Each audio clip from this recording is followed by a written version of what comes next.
Хайде да си приготвим вечерно една бърза спаначена супичка. За целта си изливам олиото в тенджерата, добавям спанака. За щастие аз имах замразен спанак, измит и нарязан.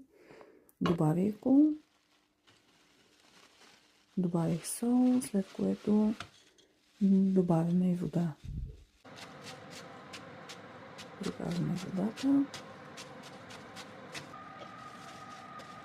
Прибавяме 2 шепи фиде и оставяме така да поври за 40 минути.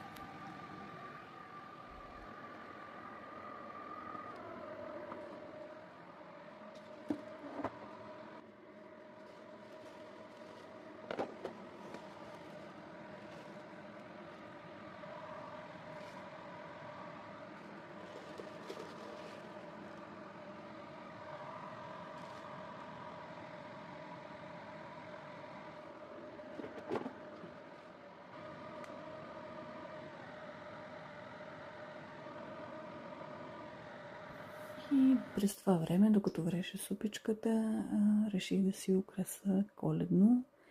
Не съм правила нещо, кой знае какво, но най-накрая украсих елхата и ето този надпис и мисля, че стана много приятно. А сега да се върнем към готвенето. Време е за застройката на супичката. За целта разбиваме едно яйце и към него добавяме кисело мляко. Аз в случая добавих 4 лъжици кисело мляко. В повечето случаи съм добавила 2, не знам, сега реших повече да добавя. Така или иначе си върви киселото мляко с тази супа. Опитах се да уравновеся температурите. Хубаво е като правите застройка, но аз не винаги имам търпение да ги уравновесявам, защото така или иначе ще си я хапнем, пресече се, не пресече, пак става вкусно.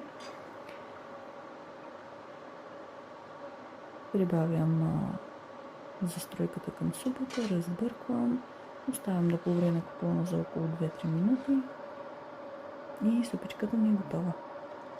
Ами да ви е вкусно и лека нощ от мен.